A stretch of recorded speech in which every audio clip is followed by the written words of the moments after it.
ምዕራፍ 43 የአምላካቸውን የእግዚአብሔርን ቃል ሁሉ ለእነርሱ አምላካቸው እግዚአብሔር የላከውን ይህን ቃል ሁሉ ኤርምያስ ለሕዝቡ ሁሉ መናገርን በፈጸመ ጊዜ የሆሻያ ልጅ አዛርያስ፣ የቃሬያም ልጅ ዮሐናን፣ ትዕቢተኞችም ሰዎች ሁሉ ኤርምያስን ሐሰት ተናግረሃል፣ አምላካችን እግዚአብሔር በዚያ ትቀመጡ ዘንድ ወደ ግብፅ አትግቡ ብሎ አላከህም። ነገር ግን ከለዳውያን እንዲገሉን ወደ ባቢሎንም እንዲማርኩን በእጃቸው አሳልፈህ ትሰጠን ዘንድ የኔርያ ልጅ ባሮክ በላያችን ላይ አነሳስቶሃል አሉት። የቃሬያም ልጅ ዮሐናን፣ የጭፍራ አለቆችም ሁሉ ሕዝቡም ሁሉ በይሁዳ ምድር ይቀመጡ ዘንድ የእግዚአብሔርን ቃል አልሰሙም።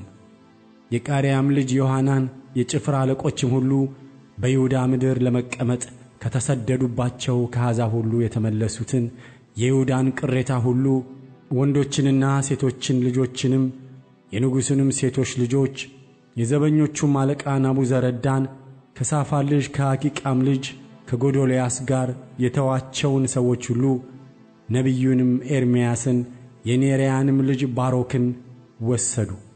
የእግዚአብሔርንም ቃል አልሰሙምና ወደ ግብፅ ምድር ገቡ፣ እስከ ጣፍናስ ድረስ መጡ። በጣፍናስም የእግዚአብሔር ቃል ወደ ኤርምያስ እንዲህ ሲል መጣ። ታላላቆችን ድንጋዮች በእጅህ ውሰድ፣ የይሁዳም ሰዎች እያዩ በጣፍናስ ባለው በፈርዖን ቤት ደጅ መግቢያ ሸሽጋቸው።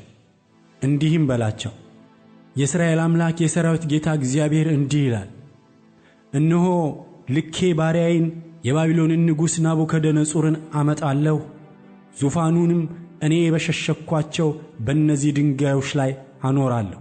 እርሱም ማለፊያውን ድንኳኑን በላያቸው ይዘረጋል። መጥቶም የግብፅን ምድር ይመታል። ለሞትም የሚሆነውን ለሞት፣ ለምርኮም የሚሆነውን ለምርኮ፣ ለሰይፍም የሚሆነውን ለሰይፍ አሳልፎ ይሰጣል። በግብፅም አማልክት ቤቶች እሳትን ያነዳል፣ ያቃጥላቸውማል፣ ይማርካቸውማል። እረኛም ደበሎውን እንደሚደርብ እንዲሁ የግብፅን አገር ይደርባል፣ ከዚያም በሰላም ይወጣል።